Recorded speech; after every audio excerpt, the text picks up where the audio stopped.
Kamus Besar Bahasa Sunda Kulon. Sial itu lamun di Kulon mah menedreh.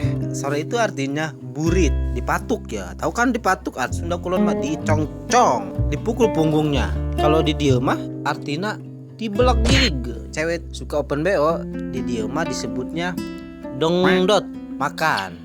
Makan no sudah. Setiap kita sehari-hari pasti tahu. Makan itu babadog dak. Pas itu di sini mah pas itu di sini disebut mejehrok. Maka itu disebut diburi, kotor. Tahu kan kotor? Nah, di sini kalau disebut hauk, jatuh. Jatuh itu disebut nunjal. Orang-orang itu deng-dengen, bodoh. Di Sunda Kulon disebut polongo, budeg, budeg.